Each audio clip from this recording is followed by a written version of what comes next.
नमस्कार. वयाच्या 43 वर्षी सुद्धा आता शिक्षकाला टी-ई-टी द्यावी लागणार आहे. हे तुम्ही पाहिलं असेल. एवढंच नसून आता 53 जरी वर्ष झाली तरी सुद्धा टी-ई-टी ही सुप्रीम कोर्टाच्या निर्णयानं बंधनकारक करण्यात आलेली आहे. ज्या शिक्षकाचं रिटायरमेंटचं वय अगदी 5 वर्ष राहिलेलं आहे, त्याला सुद्धा आता टी-ई-टी द्यावी लागणार आहे आणि अर्थातच हा सुप्रीम कोर्टाचा निर्णय आहे. त्यामुळे सर्वच राज्यातील जेवढे शिक्षक आहेत, फक्त महाराष्ट्रासाठी नाहीये, तर पूर्ण देशातील सर्व शिक्षकांना हा बंधनकारक निर्णय असणार आहे. हा निर्णय अन्यायकारक आहे. या संदर्भात सुप्रीम कोर्टामध्ये विनंती याचिका खासदारांच्या माध्यमातून टाकण्यात आलेली आहे. त्याचे तुम्ही पुरावे सुद्धा पाहू शकता. याच्यामध्ये कोणकोणत्या हरकती घेण्यात आलेल्या आहेत आणि अर्थातच आता याला आपल्याला आव्हान देता येत नाही, कारण सुप्रीम कोर्टचा निर्णय आहे आणि जे एक्झेम्पशन आहे 5 वर्षाचं ते कशासाठी असणार आहे. त्याचबरोबर आता वर्षानुवर्ष शिक्षक काम करतात आहे. काहींना पदोन्नती अशा बऱ्याच गोष्टीसाठी ते आता स्टक झाले असले तरी हा जो निर्णय आहे तो किती जाचक आहे, की त्याचे चांगले परिणाम होऊ शकतात. नवीन शिक्षकांना संधी मिळू शकते. या संदर्भात सध्याचं शालेय शिक्षण विभागाचा काय विचार आहे, त्या संदर्भात आपण या व्हिडिओमध्ये थोडंसं मार्गदर्शन करणार आहोत. चला तर मित्रांनो, नवीन असाल तर सबस्क्राईब आणि नोटिफिकेशन ऑन करून ठेवा, जेणेकरून तुम्हाला अपडेट्स मिळत राहतील. मित्रांनो, नुकताच सुप्रीम कोर्टाने निर्णय दिलेला आहे, की प्रत्येक शिक्षकाला जो शिक्षक 1 ते 8वी पर्यंत शिकवतो, मग ते टी-ई-टी-1 असेल किंवा टी-ई-टी-2 असेल. त्याचबरोबर महाराष्ट्र शासनाचा जो नवीन शासन निर्णय आहे त्याच्यानुसार TET is equivalent to CTET, म्हणजे तुमचं हे दोन्हीपैकी एक तुम्हाला पास करणं कंपल्सरी आहे. कोणासाठी असणार आहे हा निर्णय, तर अर्थातच ज्या शिक्षकांचं म्हणजे जी सर्व्हिस आहे ती एज ऑफ 53 पर्यंत आहे, त्यांना कंपल्सरी असणार आहे आणि ज्यांचं फक्त रिटायरमेंटचं एज 5 वर्ष राहिलेलं आहे त्यांना एक्झेम्पशन आहे. परंतु त्यांना एक्झेम्पशन कोणत्या परिस्थितीमध्ये आहे मित्रांनो, आपण पाहतोय की राज्यामध्ये जेव्हा रिटायरमेंटची वेळ येते तेव्हाच प्रमोशन सुद्धा येत असतं. काही सुपरवायझर बनत असतात, काही मुख्याध्यापक बनत असतात, परंतु त्यांनाही ते होता येणार नाही, कारण आता टी-ई-टी ही कंपल्सरी करण्यात आलेली आहे. ह्याचे काही गुणसुद्धा आहेत आणि काही दोषसुद्धा आहेत. आता गुण काय म्हणायचं झालं तर बरेच पदं रिक्त होतील. वर्षानुवर्ष जे शिक्षक आहेत त्यांच्यामध्ये कोणती इम्प्रूव्हमेंट होताना दिसत नाहीये. सध्या राज्यामध्ये एन-ई-पी लागू होतंय. फक्त राज्यातली गोष्ट नाही, ही तर पूर्ण भारतातली गोष्ट आहे. तर त्याच्यामध्ये शिक्षक हा अपडेट असायला हवा आणि नवीन शिक्षकांना संधी मिळायला हवी. त्यांच्यासाठी हा निर्णय अर्थातच स्वागतार्ह आहे. परंतु त्याचबरोबर मग अनुभवाचं काय? कारण आपण पाहतो की जेव्हा शिक्षक म्हणून जेव्हा नोकरीला लागतो, महाराष्ट्र राज्यातील शिक्षक भरती तर जगातली अगदी वेगळी आहे. तोपर्यंतच त्याचं वय 43, 35 प्लस झालेलं असतं. मग तो किती वर्ष नोकरी करणार आहे. त्याच्यामध्ये अजून त्याला शिक्षण सेवक हे त्याच्या 5वीला पुजलेलं आहे, जे फक्त महाराष्ट्र आणि गुजरात राज्यामध्ये 2000 पासून हा निर्णय कंपल्सरी करण्यात आला.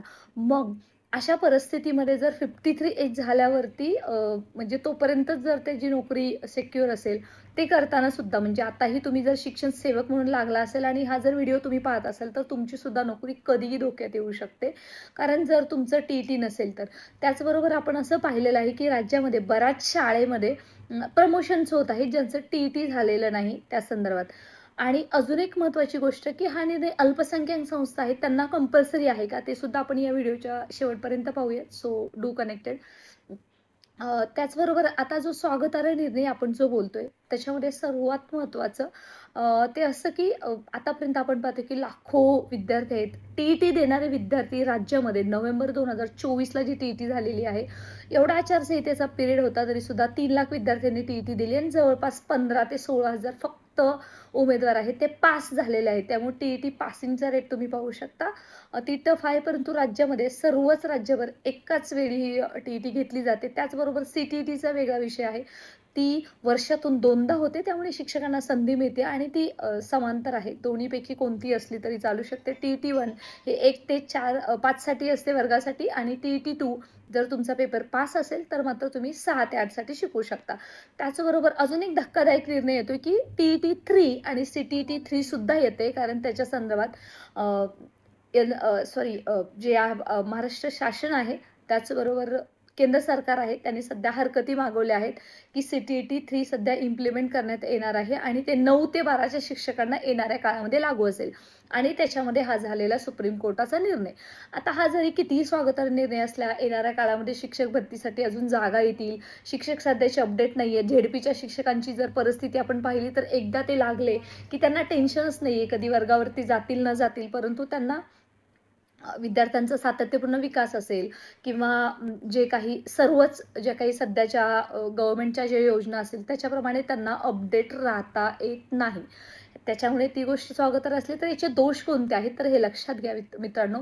जो शिक्षक असतो त्यांनी graduation, post graduation, DED, BEd, MAT, MPEd, BPEd, त्याचबरोबर काही सेटनेट आणि काही PhD धारक सुद्धा आहेत. ते शिक्षक म्हणून जेव्हा लागले जातात त्याचबरोबर त्यांचा अनुभवही मॅटर करतो, राईट. म्हणजे अनुभवासारखा दुसरा गुरु नाही आपण बोललं जातं. त्यामुळे हा जो निर्णय आहे तो नवीन शिक्षक भरतीसाठी लागू करण्यात यावा असं खासदारांच्या माध्यमातून सुप्रीम कोर्टातील या याचिकेसाठी विनंती याचिका सुप्रीम कोर्टामध्ये दाखल करण्यात आलेली आहे. त्याचबरोबर जी नवीन शिक्षक भरती असेल त्यांच्यासाठी हा निर्णय लागू करण्यात यावा अशी त्याच्यामध्ये मागणी आहे.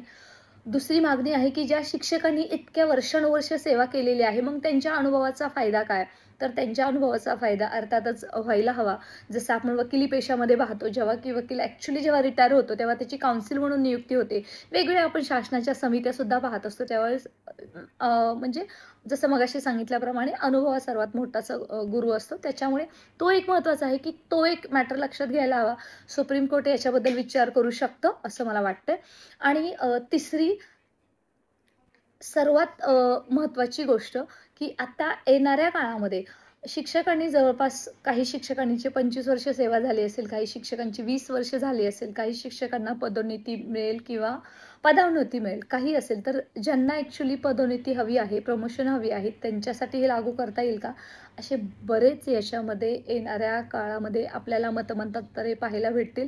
आणि ही विनंती याचिका आहे त्यामुळे याच्यावरती आता सुप्रीम कोर्ट काही निर्णय घेतं, परंतु सध्या पॉसिबिलिटी आहे ती फार कमी आहे. आणि मगाशी सांगितल्याप्रमाणे अल्पसंख्याक या इन्स्टिट्यूट आहेत त्याचं काय, तर राज्यामध्ये जवळपास 43% अल्पसंख्याक इन्स्टिट्यूट आहेत. इव्हन मुंबईचं जर आपण उदाहरण घेतलं तर इथं बऱ्यापैकी वेगवेगळ्या रिलिजियस मायनॉरिटी आहे, धार्मिक मायनॉरिटी आहे, भाषिक मायनॉरिटी आहे. त्यामुळे अल्पसंख्याक संस्था मायनॉरिटी आपण ज्या पाहतो शाळा त्या 46% शाळा तर मायनॉरिटीज आहेत. फक्त मुंबईचं मी हे सांगितलं, राज्यामध्ये वेगवेगळ्या ठिकाणी वेगवेगळी आकडेवारी असू शकते. मग याच्यामध्ये जर यांना का बंधनकारक नाही आहे, सध्या आपण पाहतोय की यांना टॅट सुद्धा बंधनकारक नाही, टीचर ॲप्टिट्यूड इंटेलिजंट टेस्ट ही सुद्धा यांना बंधनकारक नाही आहे. मग TETचं काय, तर याच्या संदर्भात स्पेशल बेंच निर्णय घेणार आहे आणि ही बेंच आहे ती लवकरच ते कॉन्स्टिट्यूट करून त्याच्यावरती येणाऱ्या काळामध्ये निर्णय घेतला जाईल. परंतु ॲज हे प्रोफेशनल क्वालिफिकेशन आहे. जसं आपण पाहतो की DED, BEd, तसं TET अल्पसंख्याक इन्स्टिट्यूटमध्ये सुद्धा कंपल्सरी होऊ शकतं.